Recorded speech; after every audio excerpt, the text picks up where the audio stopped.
Hello बच्चों, आपका स्वागत है साइंस जीवी चैनल पे। आज हम करने वाले हैं क्लास 10th का चैप्टर 9 प्रकाश, परावर्तन तथा अपवर्तन। ये चैप्टर काफ़ी इम्पोर्टेंट है आपके एग्ज़ाम पॉइंट ऑफ व्यू से। चैप्टर 9 और 10 ये दोनों चैप्टर मिला के आपका लगभग 12 नंबर का आता है, तो इसको ध्यान से आपको करना है। सबसे पहले अगर हम बात करें प्रकाश, तो प्रकाश क्या होता है आपको ये आपने 8th क्लास 9th क्लास में भी पढ़ा होगा कि प्रकाश क्या है, एक तरह की ऊर्जा है। और उस ऊर्जा का इस्तेमाल हम किस लिए करते हैं? वस्तुओं को देखने के लिए। तो प्रकाश वह ऊर्जा है जिसके द्वारा हम वस्तुओं को देख सकते हैं। अब प्रकाश जो आता है, प्रकाश का हमारा स्रोत क्या होता है? सूर्य का प्रकाश। इसके गुण क्या क्या हैं? तो सबसे पहला है कि प्रकाश जो है वो सरल रेखा में गमन करता है, मतलब सरल रेखा में ट्रैवल करता है। दूसरा है प्रकाश जो है विद्युत चुंबकीय तरंग होती है और इसके लिए इसको किसी भी माध्यम की आवश्यकता नहीं होती। प्रकाश को गमन करने के लिए माध्यम की आवश्यकता नहीं होती, लेकिन जैसे अगर इसके अलग हम देखें, आवाज़ या साउंड है, उसको गमन करने के लिए माध्यम की आवश्यकता होती है। प्रकाश को माध्यम की आवश्यकता नहीं होती। दूसरी, प्रकाश जो है अपारदर्शी वस्तुओं को की तीक्ष्ण छाया बनाता है, जिससे प्रकाश नहीं गुजर सकता। उस पर अगर पड़े तो क्या बनता है? छाया बनती है। ठीक है। उसके बाद प्रकाश की चाल निर्वात में सबसे अधिक, मतलब वैक्यूम में सबसे अधिक वो होती है 3 × 10⁸ मीटर पर सेकेंड। इसको अगर आप वैसे याद रखना चाहो तो 3 लाख किलोमीटर पर सेकेंड भी कह सकते हो आप। देखो 3 × 10⁸ है ना, इसको अगर आप 3 × 10⁵ किलोमीटर पर सेकेंड कह सकते हो आप इसको। तो ये हो जाता है 10⁵ का मतलब होता है लाख, तो 3 लाख किलोमीटर प्रति सेकेंड। याद रखने में आपको आसान होता है, और नहीं तो 3 × 10⁸ मीटर पर सेकेंड। अब प्रकाश की सतह पर जो आपतित होने से क्या क्या होते हैं चीज़ें, यह है परावर्तन। या तो वो टकराएगी, टकरा के वापस रिफ्लेक्ट हो जाएगा, जिसे हम कहते हैं परावर्तित हो जाएगा, उसे परावर्तन कहते हैं। या तो उसमें से पार हो जाएगा, जिसे हम कहते हैं अपवर्तन, या अवशोषित कर लिया जाएगा। तो प्रकाश किसी भी सतह से टकराती है तो ये 3 चीज़ें हो सकती हैं, तो परावर्तन, अपवर्तन या अवशोषण। अब सबसे पहले हम परावर्तन के बारे में देखते हैं। तो परावर्तन में क्या होता है कि जब कोई पॉलिश किया हुआ, एक तरफ अगर पॉलिश सतह है, तो उस पॉलिश सतह पे जैसे ही कोई प्रकाश की किरण आती है, उस पॉलिश सतह को हम क्या कह सकते हैं? दर्पण कह सकते हैं। तो जैसे ही उस सतह पर प्रकाश आती है तो ये प्रकाश अधिकतर प्रकाश को क्या करता है? परावर्तित कर देता है। अब परावर्तित जो है, परावर्तन के नियम की हम बात करें तो प्रकाश के परावर्तन के नियम, सबसे पहला, जैसे ये एक आपका दर्पण है, ठीक है, इस पर एक किरण आ रही है, इस किरण को कहा जाता है आपतित किरण। और इस अभिलंब जो आपका दर्पण है, इसके साथ जो 90 डिग्री का एंगल बनाती है, इसे हम कहते हैं अभिलंब। ये एंगल पूरा 90 डिग्री होता है। और इस अभिलंब के साथ जो आपतन कोण, आपतित किरण कोण बनाती है, उसे कहा जाता है आपतन कोण या स्मॉल आई। फिर इसी अब टकराने के बाद परावर्तित होगी, तो जो परावर्तित होने वाली किरण है उसको कहते हैं परावर्तित किरण। और ये जो कोण बनता है अभिलंब और परावर्तन कोण के बीच को, इसको हम परावर्तन कोण या आर कहते हैं। ठीक है। और हमेशा एंगल आई जो है वो एंगल आर के बराबर होता है, ये आपको ध्यान रखना है। हमेशा आपतन कोण परावर्तन कोण के बराबर होगा। पहला तो प्रकाश का नियम ये है। दूसरा नियम क्या है कि आपतित किरण की, ये जो आपतित किरण आई है, दर्पण का आपतन बिंदु, ये क्या है? आपतन बिंदु, अभिलंब और परावर्तित किरण, जो आपतन बिंदु पर अभिलंब है और परावर्तित किरण है, ये तीनों क्या है? एक ही तल में होते हैं। ऐसा नहीं है कि दूसरे तल में चले गए, ये तीनों एक ही तल में होते हैं। तो ये 2 नियम है प्रकाश के परावर्तन के, आपको पता होना चाहिए। अब है प्रतिबिंब। तो प्रतिबिंब कहाँ बनता है? प्रतिबिंब वहाँ बनता है जहाँ कम से कम 2 परावर्तित किरणें प्रतिच्छेद करें या प्रतिच्छेदित होती प्रतीत हो। या तो वो सच में प्रतिच्छेद करे, अगर सच में प्रतिच्छेद करेंगी तब जो हमारा प्रतिबिंब बनेगा वो वास्तविक बनेगा, या अगर प्रतीत होती हैं कि वहाँ प्रतिच्छेद करेंगी तब जो हमारा प्रतिबिंब बनता है वो बनता है आभासी प्रतिबिंब। तो इसके बारे में आगे हम पढ़ते हैं। अब वास्तविक और आभासी प्रतिबिंब, जैसे अभी हमने कहा कि यह तब बनता है जब प्रकाश की किरणें वास्तव में प्रतिच्छेद करती हैं, और जब प्रतिच्छेद करती हुई प्रतीत होती हैं तब बनता है आभासी प्रतिबिंब। उसके बाद अब वास्तविक है प्रतिच्छेद हो सकते हैं, तो इसको हम पर्दे पर भी प्राप्त कर सकते हैं। आभासी प्रतिबिंब को पर्दे पर प्राप्त नहीं कर सकते। वास्तविक प्रतिबिंब हमेशा उल्टा बनता है और आभासी प्रतिबिंब हमेशा कैसा बनेगा, सीधा बनता है। ये 3 इनके बीच में अंतर है, अच्छे से आप कर लो, बहुत बार आ जाता है आपके एग्जाम में। अगला है समतल दर्पण के द्वारा कैसा प्रतिबिंब बनता है। अब अगर हम बात करें समतल दर्पण की, तो ये एक वस्तु रखी गई है, एक दर्पण है, उसके सामने एक वस्तु रखी गई है ए बी। तो सबसे पहले एक किरण गई। अब क्योंकि समतल दर्पण का जो फोकस है वो तो अनंत होता है, तो ये बिल्कुल रिफ्लेक्ट बैक कर गई। यहाँ से ये गया तो परावर्तन हो गया। तो जब इसको आगे बढ़ाया, ये आगे बढ़ाने, क्योंकि इधर आगे देखें तो ये तो फैल इसमें और ये तो आगे फैलती जा रही है, तो इधर नहीं मिलेंगी। तो हम मिरर के पीछे उसको मिलाने की कोशिश करते हैं और दर्पण के पीछे देखें तो आभासी प्रतिबिंब बनता है। और अगर देखें तो आभासी है, बिल्कुल सीधा है, वस्तु भी सीधी है और ये भी सीधे है। वस्तु का आकार और प्रतिबिंब का आकार बिल्कुल वस्तु के आकार के बराबर होता है। और कितनी दूरी पे बनता है, जितनी दूरी दर्पण की होती है उतनी ही दूरी पे बनता है। और बस एक खास बात होती है कि ये प्रतिबिंब पार्श्व परिवर्तित होते हैं। मतलब कि अगर यहाँ पर लेफ़्ट है तो प्रतिबिंब में राइट दिखाई देगा, दायां बायां में परिवर्तित हो जाता है और वाइस वर्सा, मतलब बायां दायां में परिवर्तित हो जाता है। अगर आप बायां हाथ दिखाओगे दर्पण में तो आपको दायां हाथ दिखाई देगा और दायां दिखाओगे तो बायां दिखाई देगा। वही है, पार्श्व परिवर्तन क्या होता है, दायां भाग बायां प्रतीत होता है और बायां भाग दायां। तो ये तो हो गया आपका समतल दर्पण में। तो समतल दर्पण की खास बात क्या होती है, प्रतिबिंब कैसा बनता है, आभासी, सीधा, समान आकार और दर्पण के पीछे और पार्श्व प्रतिबिंब। अगला है गोलीय दर्पण। गोलीय दर्पण क्या होता है, जैसे एक गोला है, जैसे मान लो ये गोला है, इससे निकाला गया कोई दर्पण। तो अगर इसके एक भाग को काट के हम निकाले दर्पण को, जिसका आउटर जो बाहरी सरफेस है वो आपकी चमकीली है, अंदरूनी सरफेस पॉलिश्ड है, तो ऐसे गोलीय दर्पण जिसका परावर्तक तल अंदर की ओर और बाहर की ओर वक्रित होता है। अब इसमें 2 आ सकते हैं, एक है आपका जैसे ये परावर्तक पृष्ठ, मतलब जिससे लाइट टकरा के परावर्तन हो सके, और ये पॉलिश है। अगर ये अंदर की तरफ है और बाहर जो है उभरी हुई है, पॉलिश्ड है, तो ऐसे दर्पण को हम कहते हैं अवतल दर्पण। ठीक है। और ये किनारों से मोटा होता है और ये अभिसारी दर्पण होता है। कैसा दर्पण होता है, ये ध्यान रखना आपको, अभिसारी दर्पण। अभिसार का मतलब होता है एक साथ इकट्ठा कर देना। तो ये क्या करेगा, इसके ऊपर जो भी करने आएंगी वो सबको एक साथ इकट्ठा कर देगा, आगे हम पढ़ेंगे। तो गोलीय दर्पण जिसका परावर्तक पृष्ठ जो जिससे लाइट जो है वो परावर्तन होगी टकरा के, तो वो अंदर की ओर हो और गोले के केंद्र की ओर। अगर हम देखें तो जिस गोले से बना है तो उस गोले के केंद्र की ओर इसका वक्रित होता है। तो परावर्तक पृष्ठ अगर गोले की केंद्र की ओर वक्रित हो तो वो दर्पण कहलाता है अवतल दर्पण। इसी का उल्टा हो जाता है, अगर परावर्तक पृष्ठ जो है बाहर की ओर वक्रित होता है तो उसे हम कहते हैं उत्तल दर्पण। और वो कैसा दर्पण होता है, अपसारी दर्पण, और किनारों की अपेक्षा बीच में आपको मोटा दिखाई देता है। ठीक है। अब गोलीय दर्पण में सामान्यतः कुछ शब्द प्रयुक्त होते हैं, इसके बारे में आपको पता होना चाहिए, इसको ध्यान से समझ लो। और इस चैप्टर से आपका न्यूमेरिकल भी आता है, तो उसको अच्छे से समझने के लिए कुछ टर्म्स है, उसको अच्छे से समझ लो। अब मान लो इस गोले से एक दर्पण बनाई गई है, और इस दर्पण में ये जो गोला है उसका कुछ ना कुछ केंद्र होगा। जैसे हम सी की बात करें तो वो क्या है, उस गोले के केंद्र है जिससे बनाया गया। ये आपका यहाँ एक पी होता है, ये जो व्यास है उसे हम कहते हैं मुख्य अक्ष। तो सबसे पहला ध्रुव की अगर बात करें तो गोलीय दर्पण का जो परावर्तक पृष्ठ है, परावर्तक पृष्ठ मतलब ये वाला जहाँ से परावर्तन हो सके, इसके परावर्तक पृष्ठ के केंद्र को दर्पण का ध्रुव कहते हैं। तो ये जो पी है, इस परावर्तक पृष्ठ का केंद्र, ये क्या है, पी, तो इसी को हम कहते हैं ध्रुव। पी को कहा जाता है ध्रुव, प्रायः पी अक्षर से निरूपित किया जाता है, और ये दर्पण के पृष्ठ पर ही उपस्थित होता है। उसके बाद है मुख्य अक्ष। मुख्य अक्ष होता है गोलीय दर्पण के ध्रुव तथा वक्रता त्रिज्या। अब वक्रता त्रिज्या क्या होता है, यहाँ से यहाँ तक का जो डिस्टेंस है, सी और पी के बीच का डिस्टेंस, जिसे हम कहते हैं वक्रता त्रिज्या। तो मुख्य अक्ष क्या है, गोलीय दर्पण का ध्रुव मतलब पी और वक्रता त्रिज्या से गुजरने वाली एक सीधी रेखा को हम कहते हैं मुख्य अक्ष।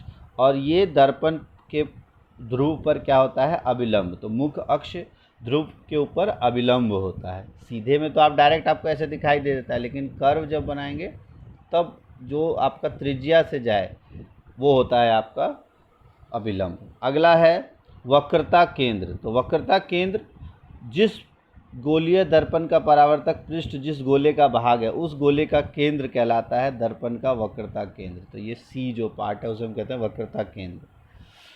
उसके बाद वक्रता त्रिज्या, जो गोलीय दर्पण का परावर्तक पृष्ठ जिस गोले का भाग है उसकी त्रिज्या क्या कहलाती है, वक्रता त्रिज्या।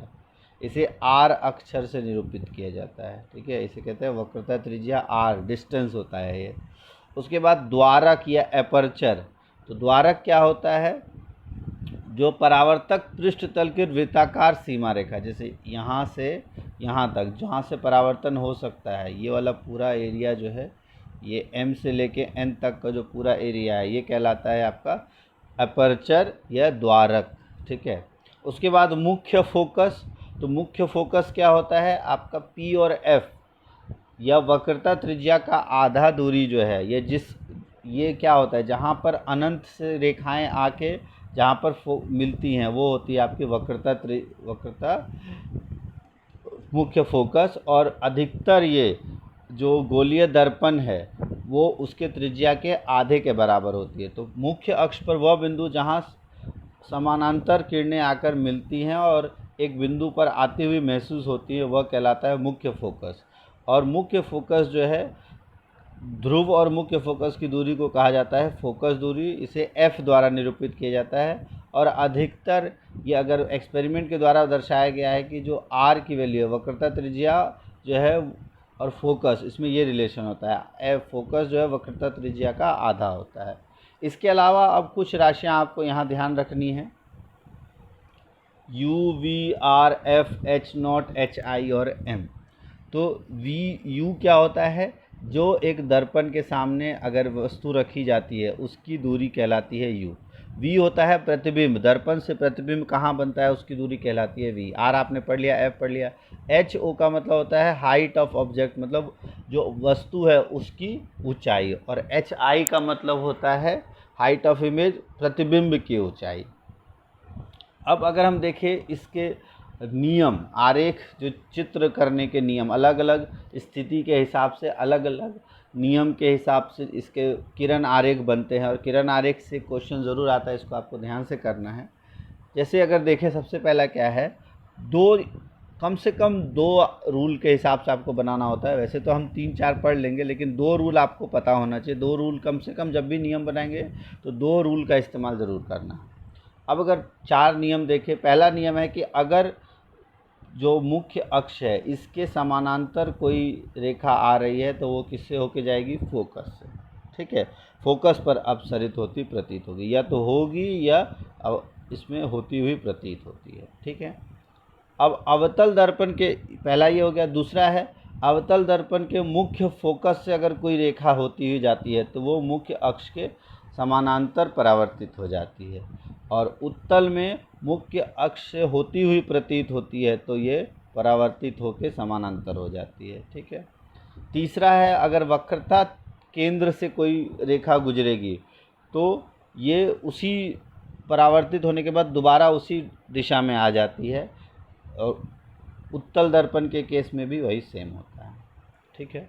चौथा है मुख्य, ये सिंपल, अब परावर्तन का जो नियम हमने पढ़ा कि जिस कोण से यह आपतित होती है उसी कोण से परावर्तित हो जाती है, दोनों केस में सेम होता है।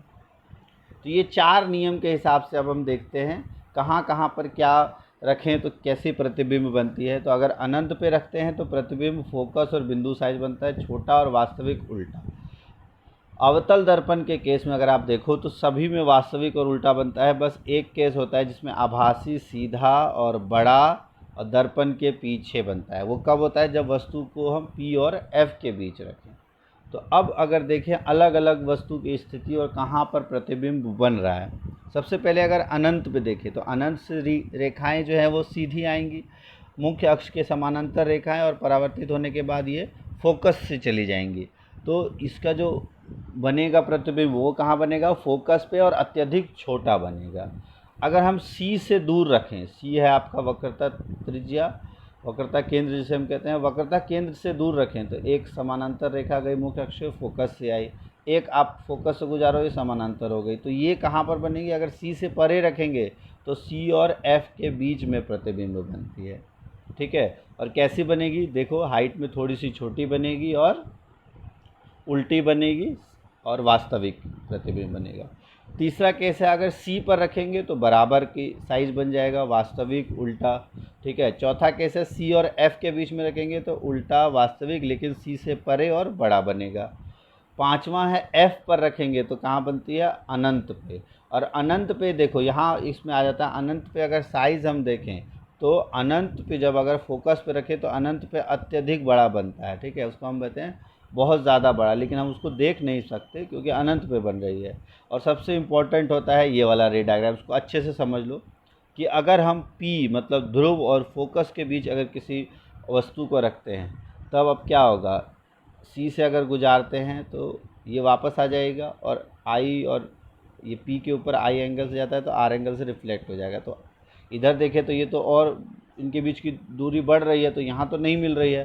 तो अब हम इसको पीछे की तरफ ले जाते हैं जहाँ कहीं वो मिलती हुई प्रतीत होती है इस किरण को भी। तो जब ये यहाँ मिलेगी, ये कैसा प्रतिबिंब बनेगा? सीधा, आभासी और बड़ा प्रतिबिंब। और इसी कारण से अगर हम अवतल दर्पण को अपने मुंह के पास लेके आए तो आपको अपना चेहरा सीधा और बड़ा दिखाई देता है। और इसी गुण का इस्तेमाल करके डेंटिस्ट जो है, दंत चिकित्सक, इसका इस्तेमाल करते हैं। या शेविंग मिरर, जो शेविंग करने के लिए मिरर का इस्तेमाल किया जाता है, उसमें भी शेविंग मिरर और दंत चिकित्सक इसका इस्तेमाल इसी कारण से करते हैं क्योंकि सीधा और बड़ा दिखाई देता है जब हम ध्रुव और फोकस के बीच में लेके आते हैं, ठीक है। अब अवतल दर्पण के अगर हम उपयोग की बात करें तो सामान्यतः टॉर्च, सर्च लाइट और वाहनों की हेडलाइट में प्रकाश के शक्तिशाली समानांतर किरण पुंज प्राप्त करने के लिए होता है। इसमें होता क्या है कि फोकस के ऊपर आपका लाइट रहता है और जैसे ही इस फोकस से लाइट जाती है, यहाँ पे फोकस से लाइट जाती है तो ये क्या होता है? अनंत तक जाती है, रेखाएं बिल्कुल समानांतर हो जाती है और हमारा प्रकाश ज़्यादा दूर तक जाता है। तो अगर आप देखो तो ये इसके पीछे, अगर आप कभी हेडलाइट देखा हो आपने तो उसके पीछे एक चमकीली सतह होती है ना बल्ब के पीछे, और वो बल्ब कहाँ लगा होता है? उसके फोकस पे। तो ये जो बल्ब है ये इसके फोकस पे लगा है और जैसे यहाँ से किरण जाती है वो समानांतर हो जाती है, ये आपको ध्यान रखना है।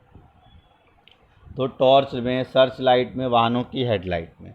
दूसरा जो अभी हमने पढ़ा कि दंत विशेषज्ञ, जो दंत विशेषज्ञ वो अवतल दर्पण का इस्तेमाल करते हैं जो पी और एफ के बीच रखे और बड़ा प्रतिबिंब और सीधा प्रतिबिंब दिखाई देता है।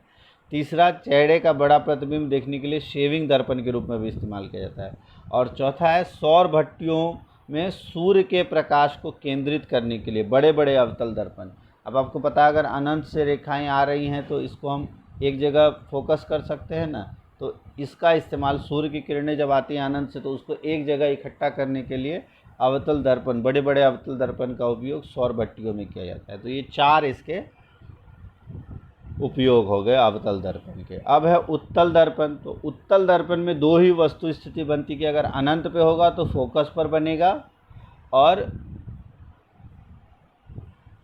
अत्यधिक छोटा, आभासी और सीधा। और अनंत और दर्पण के बीच होगा तो पी और एफ के, और ये बनेगा फोकस पर दर्पण के पीछे, एक्चुअल में नहीं बनेगा, हमको लगेगा कि उसके पीछे बन रहा है।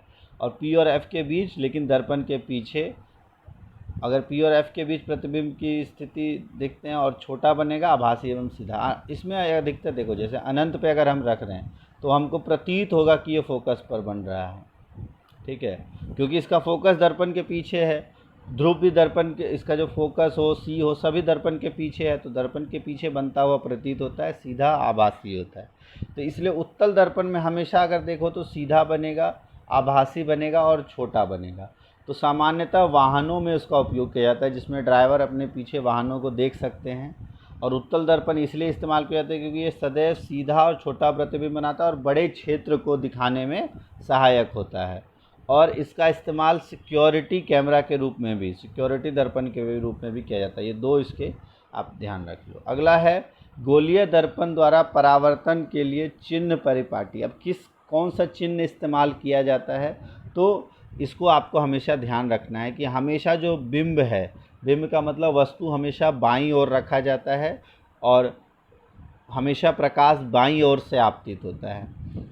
उसके बाद मुख्य अक्ष के समानांतर सभी दूरियां जो है दर्पण के ध्रुव से मापी जाए। जितनी भी दूरियां हैं वो दर्पण के ध्रुव से मापी जाती है। और जिस तरह से ये आपका ज्यामिति में हम देखते हैं, ये एक्स वाई के में, तो ऊपर जितनी भी राशियां होंगी वो पॉजिटिव होंगी, इस तरफ जितनी भी होंगी वो धनात्मक या पॉजिटिव होंगी, इस तरफ जितनी इमेज बनेगी उसको हम नेगेटिव लेंगे, या नीचे जो भी आएगा उसको हम नेगेटिव या ऋणात्मक लेंगे।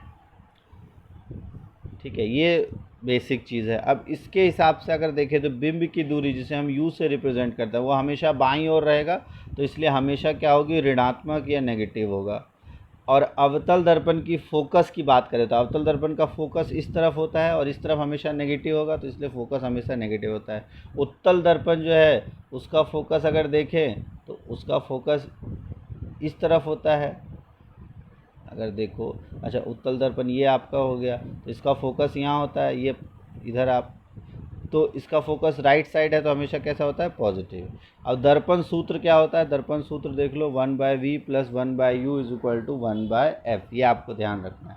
प्रतिबिंब दर्पण में प्लस हो जाता है, लेंस सूत्र में माइनस हो जाता है। याद कैसे रखोगे, लेंस में l आता है, l का मतलब लॉस, लॉस का मतलब नेगेटिव, तो लेंस में नेगेटिव और दर्पण में पॉजिटिव, उल्टा हो जाता है।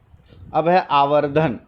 आवर्धन क्या होता है, गोलीय दर्पण के द्वारा जब उत्पन्न आपेक्षिक विस्तार, जिससे प्रतिबिंब और बिंब का जो रेशियो होता है कि कितने गुना यह आवर्धित है, कि जो बिंब के हिसाब से, जो वस्तु है उसके हिसाब से प्रतिबिंब का आकार कितना बड़ा या कितना छोटा है, उसके बारे में हम पढ़ते हैं। और आवर्धन को m द्वारा दिखाया जाता है। अगर ऋणात्मक है m तो इसका मतलब है वास्तविक और उल्टा प्रतिबिंब है, और धनात्मक है m तो इसका मतलब है आभासी और सीधा प्रतिबिंब है। प्रतिबिंब की ऊंचाई और बिंब की ऊंचाई का जो रेशियो है उसको हम कहते हैं, या उसका जो अनुपात है उसको हम कहते हैं आवर्धन। और बहुत बार u और v के रेशियो में भी हम निकाल देते हैं।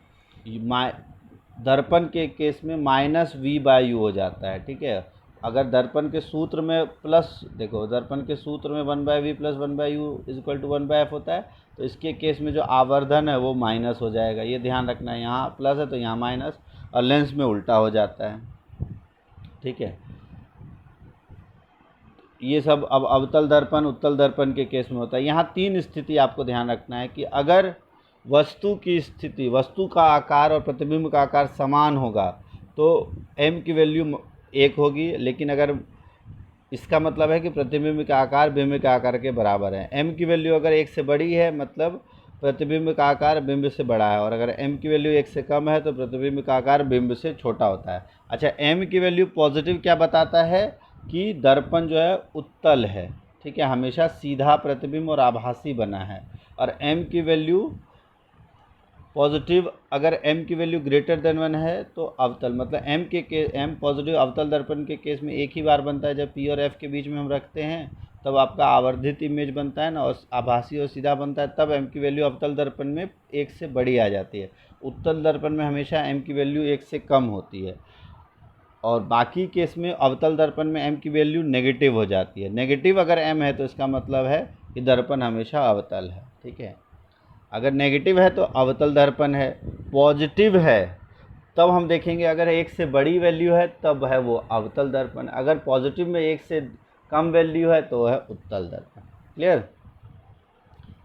तो अब इससे रिलेटेड आज जो हमने पढ़ा उससे रिलेटेड कुछ क्वेश्चंस देख लेते हैं। जैसे क्या कहा गया है कि यदि समतल दर्पण का आवर्धन +1 है तो क्या दर्शाता है, तो इसका मतलब है कि वस्तु का आकार और प्रतिबिंब का आकार हमेशा समान रहता है, आभासी रहता है, सीधा रहता है।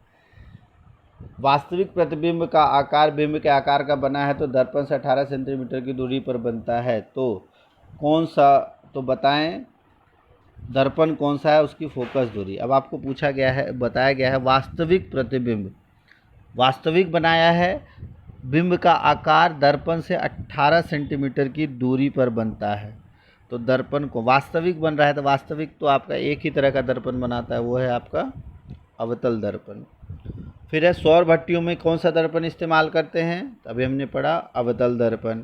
वाहनों के पृष्ठ क्यों करते हैं, क्योंकि सौर ऊर्जा को एक जगह इकट्ठा करने में हमको अवतल दर्पण की ही इस्तेमाल करने की जरूरत पड़ती है। उसके बाद है वाहनों में पीछे देखने के लिए किस दर्पण का इस्तेमाल किया जाता है, तो वाहनों में पीछे देखने के लिए पश्च दृश्य के लिए किस दर्पण का इस्तेमाल होता है, उत्तल दर्पण का। बिंब की स्थिति क्या होनी चाहिए अगर अवतल दर्पण का इस्तेमाल, शेविंग दर्पणों के रूप में, तो P और F के बीच में होता है आपका बिंब। टॉर्च और सर्च लाइट में जो बिंब है वो कहाँ पे होता है, आपका फोकस में। अगला है अवतल दर्पण के मुख्य फोकस, ये आप लिख दोगे। वक्रता त्रिज्या इतना है तो फोकस कितना होगा, इसका आधा मतलब 10। उस दर्पण का नाम बताना है जो बिंब का सीधा और आवर्धित प्रतिबिंब बना सके। सीधा और आवर्धित तो कौन बनाता है, अवतल, ठीक है। उत्तल हमेशा सीधा बनाता है लेकिन छोटा बनाता है, तो अवतल बनाएगा। फोकस दूरी धनात्मक होती है तो उत्तल दर्पण। हमेशा आभासी प्रतिबिंब बनाता है, तो ये भी है आपका उत्तल दर्पण। किसी बिंब का अवतल दर्पण द्वारा प्रतिबिंब आभासी, सीधा और बिंब से बड़ा पाया गया। अवतल दर्पण द्वारा आभासी, सीधा और बड़ा पाया गया, तो वस्तु की स्थिति P और F के बीच में भी हमने पढ़ा। अगर गोलीय दर्पण का आकार उससे प्राप्त प्रतिबिंब के 2 गुण बताए जाए तो इसका आवर्धन m आवर्धन आपको +6 दिया है, तो आपको क्या बताना है। प्लस का क्या मतलब है कि वस्तु जो है उसका प्रतिबिंब हमेशा वास्तविक और प्लस का मतलब है आभासी और सीधा बना है, और 6 का मतलब है कि 6 गुना बड़ा बना है, ठीक है। तो इस तरह से आज के चैप्टर जिसमें हमने परावर्तन के नियम और उससे रिलेटेड जितने भी क्वेश्चंस थे वो हमने कर लिए, उसके उपयोग। अब इस चैप्टर को आप अच्छे से कर लो। इसके बाद अगली वीडियो में हम अपवर्तन, जो प्रकाश के अपवर्तन के नियम, उसके बारे में हम पढ़ेंगे। अगर आपको ये अच्छी लगी हो वीडियो तो चैनल को लाइक कर दो, चैनल को सब्सक्राइब कर लो, वीडियो को लाइक कर दो, अपने दोस्तों तक शेयर करो, और अगर कोई डाउट रह गया हो तो कमेंट बॉक्स में लिखो। थैंक्स फॉर वॉचिंग साइंस जीवी।